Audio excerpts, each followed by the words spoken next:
So the term vibe has been around since about the 1920s, but I think it's undeniable that it has enjoyed a recrudescence here in the era of Generation Z. What does vibe really mean? It gets used a lot these days, and I think it's more what it doesn't mean. Because I think it refers to something that's very, very hard to put your finger on, right? It's the sense of a moment, the sense of a group, the sense of a crowd at a moment. And maybe it's an example of something we're too lazy to try to figure out a longer series of words about. I don't know. We're going to blunder our way through this whole question, as usual, on today's show, coming up after the news.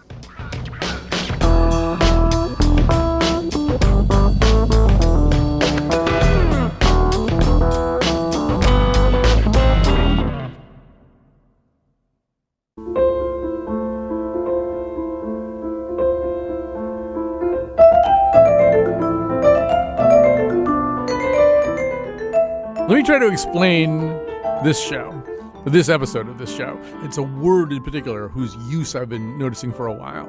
And then what happens, of course, is if you really start noticing something, it's what I call the green Subaru effect, mainly because I own a green Subaru, but I'm sure Daniel Kahneman or somebody has a much fancier name for it. But once you start thinking about something, then you notice it everywhere. So the word is vibe or vibes. But I think especially vibe, and it's something that, the young people talk about quite a bit. It might have something to do with the zeitgeist, the time ghost. It might have something to do with the sense of a particular moment, a sense of a particular place. But really, I shouldn't be trying to figure that out right now because everybody else who's on the show today knows a lot more about it. But I will just say that it's not hard to find people using this particular word a lot these days.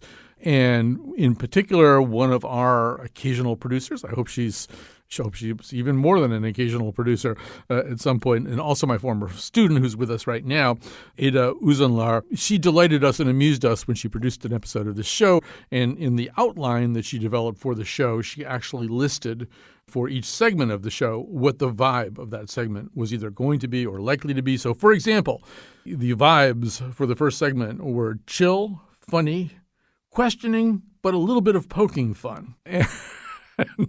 And so on. So Eda is here right now because we thought, well, we're not going to do a whole show about vibes, but vibe or vibes without having Eda kind of introduce it all. So as a representative of your entire generation and perhaps a few adjacent generations as well, the way it's used these days, I don't know, can you kind of put your finger on what it means? Yeah. Hey, Colin, I'm happy to be here. Vibes themselves, I think, and again, I am no expert of the word vibe, of etymology. The only thing I can possibly be an expert in is being a youth at 22. And I don't know, there are probably people that are more youthful even that could talk about this as well. I think people oftentimes just use the word vibe when they're trying to explain the feeling that is a little bit unexplainable. So the closest thing that you can talk about is vibe, right? So even in that first example of our segment A that I produced for the show, Colin, it was just me trying to say, hey, this is the general feeling that you could be going for.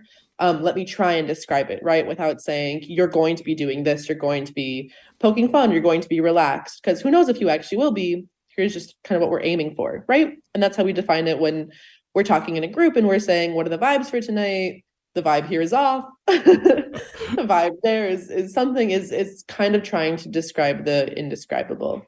Wait a minute. Do people actually do that? Do they say, what are the vibes for tonight? Yeah, I'd say so. What's the vibe tonight? Are we chill? Are we going out? Are we relaxing? I literally was just, on the phone with a friend saying, what are the vibes for the weekend? Because are we going to go, to a football game, or am I going to go do a day trip to New York? That is more so like, what's the plan? But could also be, again, a little bit more loose. I think vibes are just used really loosely, probably. Right. And it does seem like, just the way that you're describing it right now, it's also an attempt to bridge from the individual to the communal.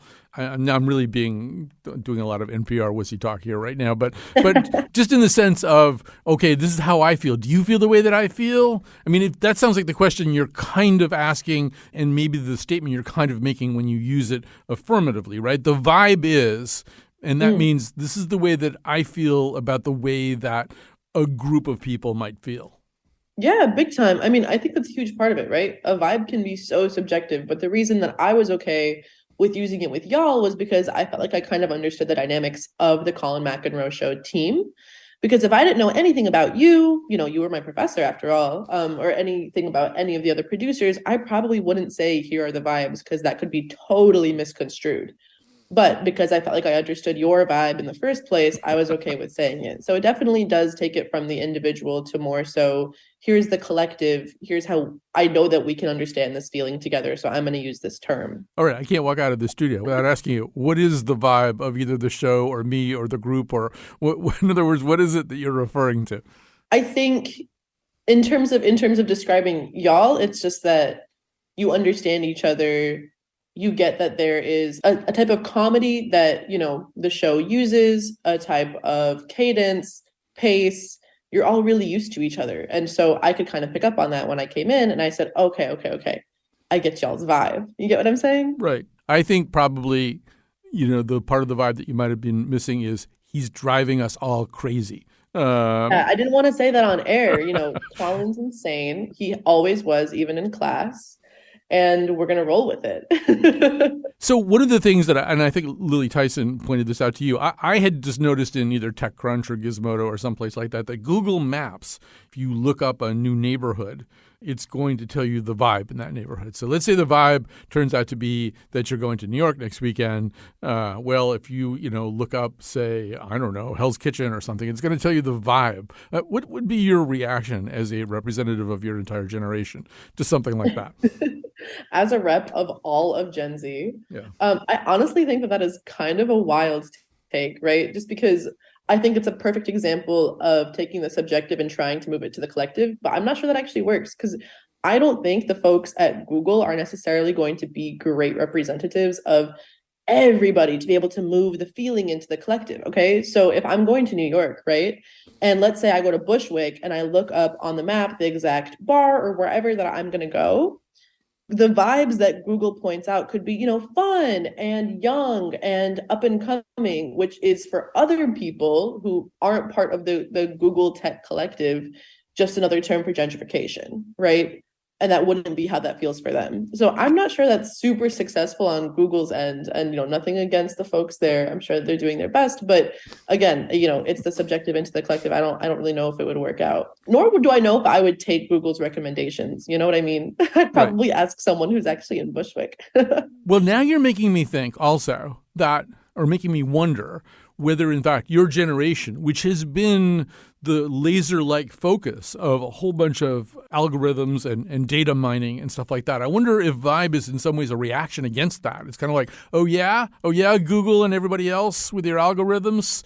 Well, there's certain things that are so amorphous and subjective, and hard to quantify that, in fact, they can't be described the way you describe things. And that's what a vibe is. Great. No, I like that a lot. I mean, no one likes to be pegged as anything. So to be as vague as possible is completely okay. And maybe that's part of the whole question of what's the vibe for tonight or what's the vibe this weekend is it's the lack of certainty you're on your own end. And then you're asking everybody else and you're saying, does everybody else want to go out too? Or are we just trying to be relaxed and watch a movie without saying an actual really heavy opinion? Maybe I should be working on my communication when I ask that question. No, I think you're so representative of a particular vibe when you're saying that, and I guess that's kind of my last question too. Is that and it's once again difficult to put you in the position of generational spokesperson, and it might not even make any sense here. But I'm just wondering whether this is, linguistically, it's somewhat specific to Gen Z. But although I just heard Nate Silver use it the other day, so maybe not. So I guess that's actually the penultimate question is, are we already wrecking it? Is the fact that you're incredibly old and uncool former college instructor is having this conversation with you an indication that the best has come and gone from the term vibe? I don't know about you, Colin. You can talk about anything, and I think it's stay cool. But Nate Silver, on the other hand, I'm not as sure. Listen, I think that vibe the term, any term for Gen Z has such a quick turnover, right? The trend can come and go within the space of a day or two, truly. Like you can miss any given trend on Twitter if you don't scroll for 12 hours. So Whether or not it's over with or wrecked, I really can't say, because 1 week it'll be in, 1 week it'll be out. But I definitely wouldn't blame it on this show, if that makes any sense. Not to give myself brownie points, but I'd love to come back and hang with y'all again at some point. So. Thanks so much for that. No, I guess I was really more asking, apropos of Bushwick, I'm wondering whether it's a neighborhood which, by the time certain people get there, the really cool people have gone someplace else. Yeah. Possibly. I mean, when everything gets to the older folks, and again, I hate using generational terms. That's crazy that we're putting me in this box here. But once it gets to folks of the older age, younger kids have possibly moved on. But then again, might come back in like the next week or so, and we'll take it and use it. All right. So I think that sets us up. Eda Uzunlar, thank you so much for joining us once again. Thanks, Colin.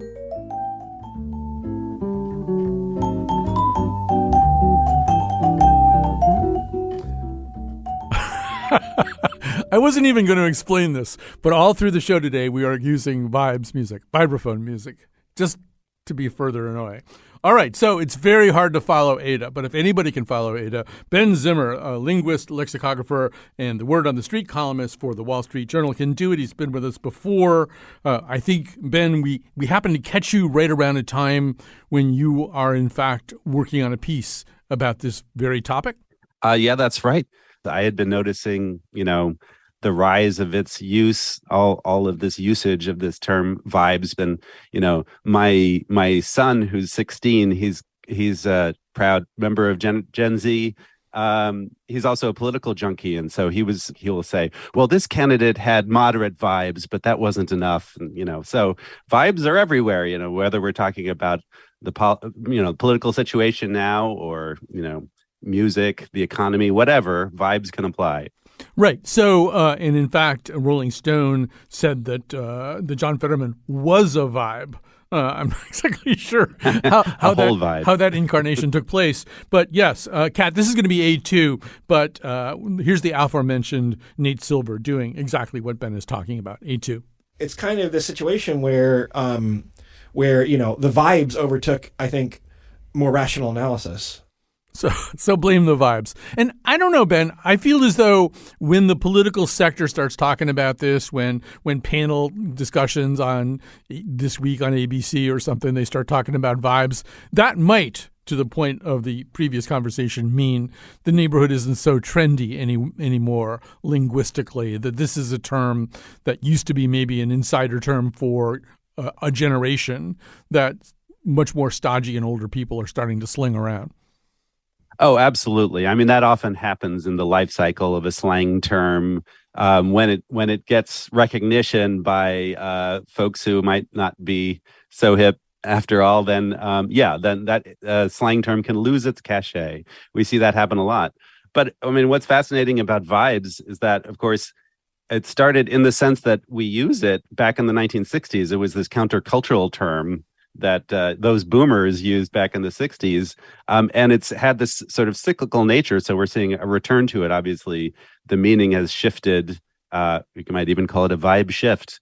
But this is a term that's been around for a while. And, perhaps it's reaching a peak now and is about to fade away again. Right. I'm old enough to remember that particular era. And one thing that happened then that's not happening now was that vibe also became more of a verb, and particularly kind of vibing off something. There was this notion, I think, that that a vibe was almost kind of infectious in a good way. You could vibe off, some really cool concert you were at or something like that. So, yeah, it's been around for a while. Ben, I'm going to play a little sort of voices from the streets. Here we had two interns, Taylor Doyle and Jacob Gannon, gather up some sound here in Blueback Square in West Hartford. Let's have Ben react after we play A1. Now, what does the word vibe mean to you? Vibe, it's like matching someone's energy or atmosphere. So when you vibe someone, you click. I got that same energy, that same. You're on the same level. We're on the same plane. Vibe means like a good time, but vibe can also mean like a feeling. Like if somebody has a bad vibe, you're like, ugh. If somebody has a good vibe, you're like, oh, wow. So I think it just means like a feeling, but it can also mean like a good time, depending on the context. I look at it as like energy, like anything that I feel, any type of feelings, the vibes, like you can walk into certain areas and be, surrounded by terrible people but still have good vibes. I mean, it depends on what kind of mood you're in as well. So the vibes depend on you. You make the vibe. Yeah, pretty much. You make your surroundings, you make it good, you make it bad. If you have a bad attitude, it's probably going to have a bad surrounding. If you have a good attitude, it's probably going to be good. It's derived from vibrations, feelings, whatever the energy or the ambiance of the areas. It could be the vibe of Blueback right now is very relaxing. The breeze is nice, the sun is shining, good vibes. So I guess sort of the question I have, Ben, is, you listen to all of that and you listen to much of the foregoing, and you wonder, does this word have a meaning, or is it kind of a sloppy kind of Rorschach word that can mean almost anything that anybody using it wants it to mean? Do you feel comfortable that there is a way of pinning this word down? It's very difficult to pin down, trying to write, say, a dictionary-style definition that encompasses everything that those folks were just saying would be challenging, because it is amorphous by its very nature. When people talk about vibes, they might talk about a particular mood, energy, style, just a way that one reacts to a particular person or thing. It is amorphous and vague, but its power actually, I think, kind of derives from that it's so applicable to so many different things. And we see that with other words. In fact, the word mood, which is also a popular word online, gets used in this vague way too. And in fact, you can simply say that something is a vibe or is a mood, or that song, for instance, such a vibe. And it can basically connote a lot of things that are hard to pin down, but have this general sense of some kind of reaction to a person or thing that does not actually have a distinct dictionary style definition, perhaps. Right. And there's a little part of me that thinks uncharitably and old fartly, this is just, they can't be bothered to describe what it is. And so they've got this kind of flabby, all-purpose kind of term. On the other hand, that's very much the way of language too, I would think. It seems to me a lot of the history of the American English language is either coming up with words like that and kind of using them profligately for a while, or trying to figure out what the German word is that we don't have. And in this case, I think it is zeitgeist, right? Who the hell knows what zeitgeist really is? But it might be pretty close to what vibe is being used for now. Yeah, and it's also fascinating just to look back on that sort of countercultural usage from back in the 1960s, when people first started talking about good vibes and bad vibes and that sort of thing. And, in a sense, it was never very easy to pin down exactly what people meant by it. Vibes, you've been playing great vibraphone music, I've heard.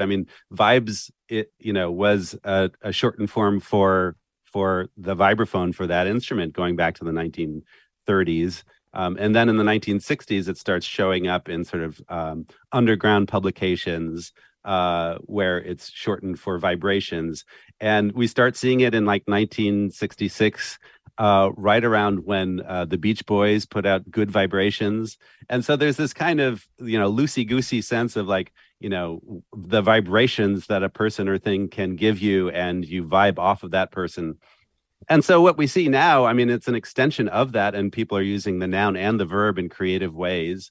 But, it in a sense, you can see that continuation from that countercultural usage back in the 60s, where, again, it's hard to pin down. It refers to a general atmosphere, maybe your intuitive sense about something. And like intuition, it seems like, it should remain kind of hard to pin down, even though it seems that the algorithms now, you mentioned Google Maps trying to find neighborhood vibes, and of course Spotify making playlists to match a particular vibe.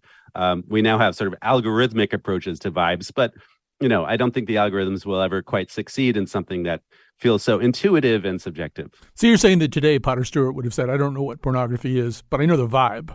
And so then there's a way in which, and perhaps I'm being a little bit unfair, but I feel as though a word like this, when it has a recrudescence, when it comes into really popular usage, particularly among younger people, there's kind of a lexicographic moment, right, where it's a shiny new object, where suddenly the American Dialect Society, and whoever else picks up the word of the year, I think Merriam-Webster maybe has one too. It kind of becomes this child who's ushered into the living room where the grown-ups have been, look at this, right? And that's kind of happened a bit with Vibe. Yeah, it's funny you mentioned the American Dialect Society. I'm chair of the New Words Committee for that group, and we do a Word of the Year selection process every year. And for 2021, Vibe definitely came up in the discussion. In fact, we had a most useful category, and Vibe did well, but lost out to hard pants, which of course are the pants that you wear when you go to work. Post-pandemic or whatever, you're back in the office and you can't wear, stretchy pants anymore. But Vibe was one that a lot of people were talking about as sort of like coming up, very prominently in 2021. And we see it. There were sort of trend-setting pieces, there was a piece in The Cut that kind of that prominently used this, where they're talking about the coming vibe shift. It's unclear exactly what that was, but, people had a lot of fun with that. People also talk about vibe check as, another popular phrase that people use. And so, a word like this is so useful in that it can sort of combine with other words in new ways, creating these new phrases and get applied to all these different situations. Yeah, and there's kind of a Theodore Razak quality to this. He wrote about when a counterculture produces something, the dominant culture tries to co-opt it somehow. And I'm noticing there is already a kind of vibe backlash. The editor of Gawker tweeted a list of words that are banned words and phrases for Gawker. The second thing on the list was vibes. So you sort of wonder about that too, that whether in fact. And I think Eda kind of pointed this out, that Generation Z turns stuff over pretty fast. We may not be having any conversation like this in 4 to 6 months. That's true. These things move very quickly. And so, there may be some new slang term that we're all talking about, in a few months. But vibes is an interesting one too, just again, because it's had this interesting kind of life. It didn't just come out of nowhere. The fact that it, had this usage in the 60s and we're returning to it and putting a new spin on it, especially, sort of Gen Z and the sort of the TikTok generation finding vibes in new ways. It's fascinating. Again, it's just sort of that's how language evolves and regenerates itself, is by, taking these bits and pieces from previous generations and putting a new spin on it. Ben Zimmer, linguist, lexicographer, and the word on the street columnist for the Wall Street Journal. Thank you for your time, sir. Thanks. Always a pleasure. It was a good vibe. All right. Let's take a little break here and we will come back. Could I have some vibes music, please?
I feel compelled to make several different musical notes here. First of all, that's Yuhan Su, who's one of the young women who's kind of suddenly making a name for herself in the jazz world of vibraphone players. This is not a show about vibraphones or about vibes or anything like that, but you can't not deal with that. And so I picked out all this vibe music, and I gave Lily Tyson sort of like the vibraphone equivalent of an ice cream headache, I think, that she had listened to so much of it. And I also want to point out, I should have mentioned this to Ben, that one of the ironies of the song Good Vibrations is that Brian Wilson really didn't, I think, think that vibraphones were vibey enough. And so it became one of the very few, rock or pop hits to employ a theremin, an instrument that really does work off of vibrations. So more to come now with Kyle Chayka, contributing writer for The New Yorker, covering technology and culture on the internet. Kyle Chayka, welcome to our show. Thanks for having me. So one of the places that you looked at for this whole phenomenon is TikTok. But maybe before we get to that, because so many different efforts are made to figure out what this word is, where it comes from, and you dug deep into that question too. I think you got back as far as the 1920s. Yeah, I think the very initial usage of vibes was as shorthand for just vibrations. And I think where I encountered it was kind of ads for electrical equipment and like record player stabilizers, which promised to eliminate vibes. So that was quite funny. You also, I thought, did a nice job of rounding up some words from other languages that kind of attempt to do that, right? I will mispronounce some of them. Saudade, the Portuguese word for bittersweet longing. The Japanese word iki, an attitude of casually disinterested elegance. The German Fernweh, the longing to be somewhere far away. And then that word I can never pronounce, hygge, or whatever, the Danish quality of pretended coziness. It's cold, but you're actually quite happy and warm and wrapped in something nice. And those, I think, belong in this conversation because they are an attempt to kind of stuff into one word a bunch of kind of hard to otherwise quantify ideas. Yeah, totally. I mean, for me, vibes were always a combination of different things. Like they're when different experiences or sensations collide at the same time. So I think all of these words also get at that combination of different things, like saudade having this bittersweet longing that's like both painful but also compelling, and fernweh, like a kind of homesickness. There are these contrasting feelings that coexist at the same time. And I think that's what vibe is trying to describe, a certain like atmosphere or environment that you can't totally pin down, but you still feel it. So because you are wired into now, you, I'm sure, are aware of what Ben Zimmer was talking about before, which was, a much talked about piece in New York Magazine or The Cut about the idea that a vibe shift was coming. Yes. And it was described like you should maybe go get some jugs of spring water and some milk and bread. It was like some kind of weather system that was going to come. And the way they described it, Kyle, was almost as if it were an independent entity in and of itself that would act upon you as opposed to being descriptive of your mood and the mood of people around you. Yes, for sure. It was like this inclement weather pattern. And I think, that phrase vibe shift was coined by this trend forecaster, Sean Monahan, and some of his friends. And I think what it really described was this sense of changing tastes, like a changing paradigm in what people feel is culturally relevant or cool. So everyone could kind of feel that things were shifting and what was cool once was not cool now, but no one could kind of get a grasp on what was happening in the moment. And thus, like the vibe shift, the transition itself became its own period of time. Right. And although I thought the piece did attempt to describe anyway the maybe post-pandemic sense that, or poorly understood sense that we're maybe in a different place and maybe people are going to, between the pandemic and incipient climate change, live as though life were short, indulge pleasures while you can, carpe diem, all that kind of stuff, with both a kind of hedonism and fatalism coupled together. And that seems not entirely wrong. I think so. I think it's kind of proved out if just by the fact that so many more people have been using that phrase vibe shift, like things did shift. And I think there is this embrace of hedonism and nihilism of a sort. You can kind of see it in the way that cool kind of beverage culture has moved away from maybe healthy juices toward martinis all day, every day, which is just a combination of different alcohol as pure hedonism as you can get. So, yeah, there's all of that. But he or she or they who would understand this cultural moment must go to TikTok at some point. At some point, you must go to TikTok. And that's what you did. You went to TikTok. And what did you find there?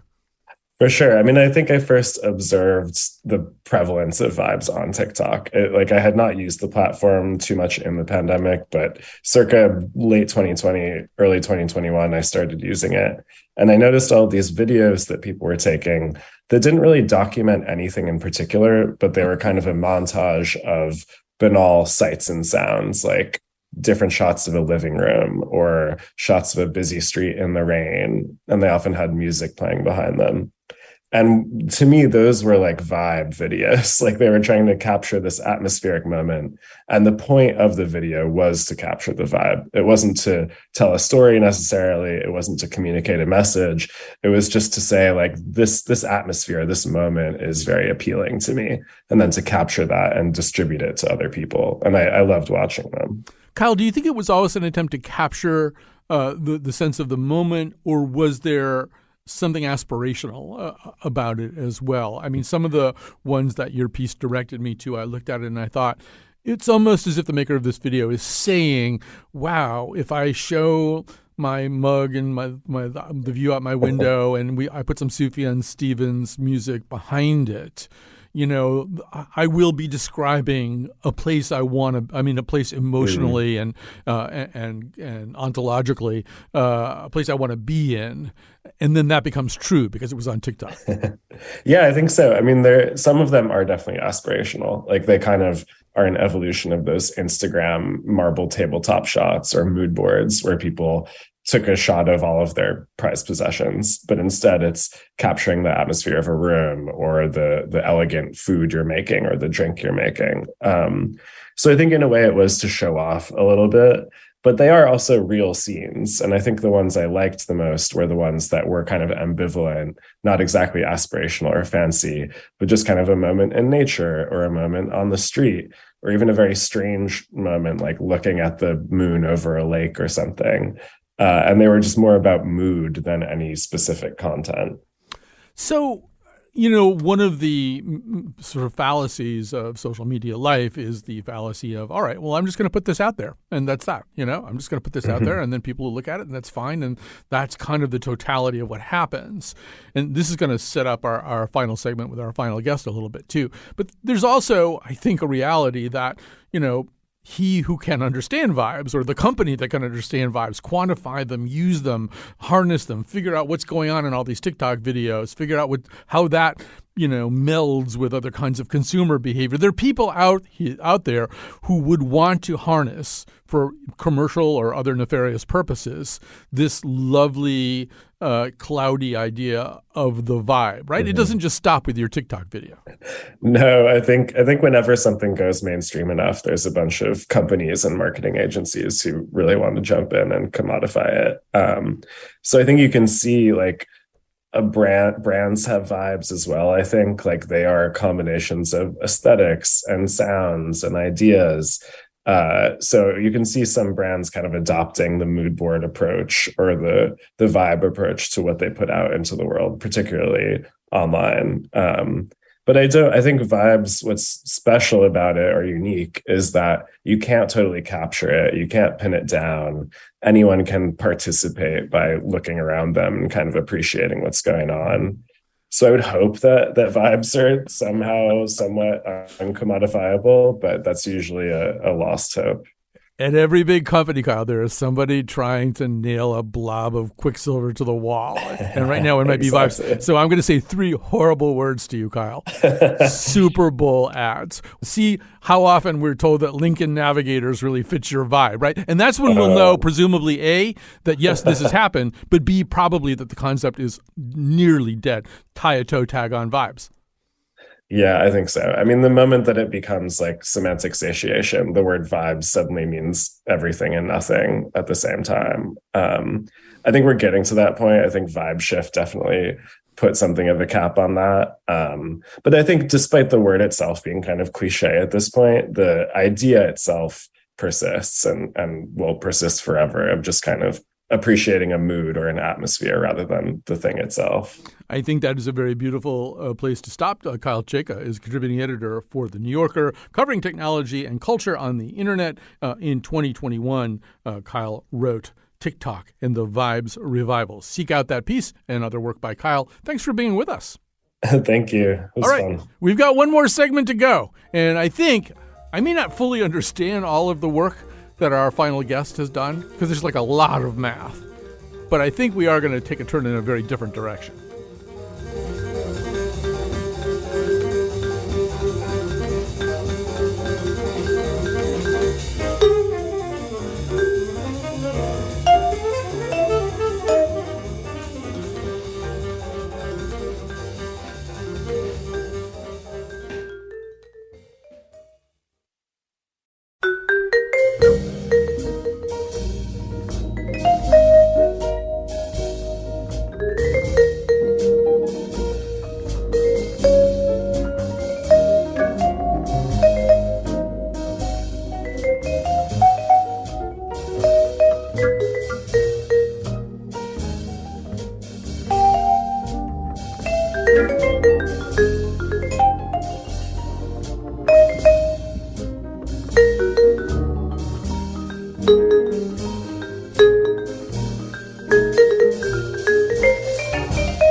I have many, many people to thank, starting with Kat Pastor, who's our technical producer, except that for the Eda part of the show, Catie Talarski, the big boss, came down and was the technical producer. Taylor Doyle and Jacob Gannon, you heard, they were out in the streets, the mean streets of Blueback Square, gathering sound. Lily Tyson, the senior producer of the Colin McEnroe Show, is the producer of this episode. And we are excited to welcome to our studios Maya, a student at Communist Martyrs High School Communist Martyrs Middle School in Washington, Connecticut. That's still not the name of it, but I don't know the name of it. But we like Maya very much, and we may just keep her. You could just take her home to East Rock, Lily. We'll send a note to her parents, and then she'll just stay with us. All right, so we are now on the final segment here. Joining us is Robin James, an editor for philosophy and music at Palgrave Macmillan. You should check out the In Her Factory newsletter that Robin James did. I checked it out and I realized that there are a number of courses that I probably should have taken in college or paid more attention to when I did that would have helped me understand some of what's going on here. But I think I'm sort of ready. Robin James, welcome to our show. Hi, Colin. It's a pleasure to be here. So, I've been kind of alluding to this all along in the show that obviously there's something kind of sweet and innocent about Generation Z and maybe some other adjacent generations using vibes to describe the way an individual mood might feed into a more collective mood or to understand their own intentions or find out what's going on. There's something lovely about the whole thing. But we also know in a digital environment that all kinds of people are watching this and all kinds of entities are watching this. And so maybe you could talk a little bit about this. I mean, we talked about Google attempting to quantify the vibe of neighborhoods on Google Map lookups. And obviously, yes, I think somebody talked about how, Spotify does the same thing, try to organize playlists around vibes. But is this going deeper and more finely grained than that? Yeah. So let me go back to your discussion of the vibraphone and vibes as vibrations. Yeah. Because and I'll preface this, the last time I took a math class, Kurt Cobain was alive. So I'm not really a mathematician. So I'm a humanities PhD. So I'll try to explain this in as accessible terms as possible. Yeah, I want to emphasize those two things aren't connected. You did not cause the death of Kurt Cobain. No. Sorry, go ahead. No, yeah. So if you think about demographics, right? Normal curves, right? Bell curves. That's a traditional way that we sort of measured people's behavior, right? Like if you think in the history of psychology, right? And that measures behaviors as frequencies, right? Like a sound frequency. But the math behind today's algorithms doesn't measure things over time. It measures things as profiles or sort of spatial orientations. Does that distinction make sense? I think so. Right. So you're not measuring the frequency of something over time, but you're measuring the orientation of something in space. And the way that works is, so you remember the person in Blueback Square was talking about how the breeze was blowing and it was sunny out? I do. Right? So this orientation in space would be, you take a collection of data points and sort of plot out the line connecting them, and that points you in a specific direction. So if you think about what Amazon's recommendation algorithm does, right? It tracks your past purchases and compares them to the past purchases of other people and says, okay, so people with similar purchases to me then did X next, right? Mm-hmm. So they're trying to see the direction that I'm going to go in next. What do I want to buy next? What do I want to listen to next? Right? So that's what Spotify and Amazon or even Google Maps are doing, right? They're sort of collecting a set of data points, figuring out the relation among them to try to figure out what comes next. It's literally a form of profiling, right? If you think about when the FBI profiles someone, they try to gather up all the data they can about like a serial killer to try to predict what the serial killer is going to do next, right? Yes. So that's what I think a vibe is. This is definitely what Spotify treats a vibe as in their vibe playlists. But what I argue in my own writing is that a vibe is like a pop culture version of this method of algorithmic modeling. It's how we see ourselves the way algorithms see us. That's okay. That's really fascinating. So let me just do my best to kind of unpack that on my end, because I think it goes back to something I was saying to Eda at the very beginning, which is that, to a certain degree, Generation Z and adjacent age people, they're aware of a lot of what you're describing. I mean, it's not uppermost in their minds all the time, but they're aware of what you're describing. And it almost seemed as though vibe and vibes were kind of sweet terminologies to say, well, what if there were ineffable qualities to our lives? What if there were things that really didn't fit into algorithms? What if they all fell into this somewhat cloudy, term called vibe or vibes? But what you're kind of saying, I think, is good luck with that, because in fact, you're essentially describing something that's already being done, but not necessarily for your benefit. Right, exactly. Because all of these algorithms are trying to predict something fuzzy, right? Nobody knows exactly what song I want to listen to next. And nobody knows, I remember one time my grocery store algorithm told me, you buy a lot of salmon and red wine. Maybe you want to buy some salmon and red wine. I was like, you know what? You're right. So I didn't even know what I wanted next, but the algorithm did, right? So I think the fuzziness and the amorphousness and the ineffability around vibes is exactly what these algorithms are trying to capture for profit.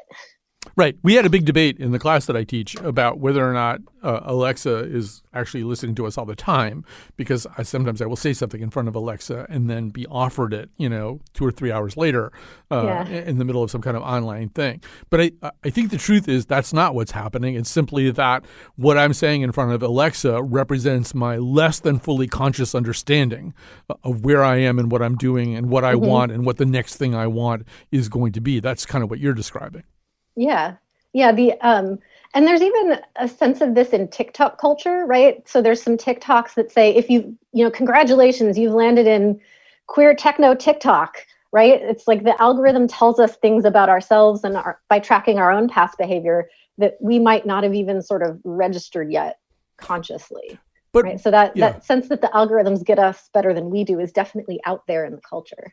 But that is accompanied, I think, and I think it's there in your work too, with some kind of yearning to be free and not to be dominated by somebody who understands our behavior better than we understand our behavior.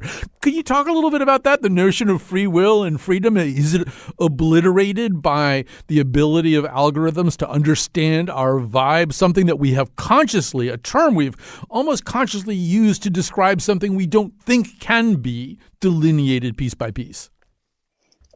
Yeah, and I would guess I would just say I think the big distinction I would think about here is whether vibe is being used to describe sort of individual preference and sort of capitalized on, or whether vibe is something that we do collectively together and not for profit or ownership. I think so. The individual versus collective, I think, is the key distinction for me between is this just another form of commercialization or being marketed to, or is this is it a collective practice that we're doing together in order to try to, support everybody's own individual flourishing and collective flourishing together? And is that a question that's answered differently under different circumstances?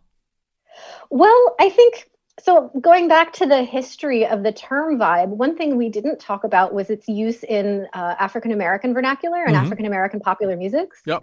Right. So DJs for a long time have talked about vibes. There was Vibe magazine. I think Vibe magazine is still around, the hip hop publication.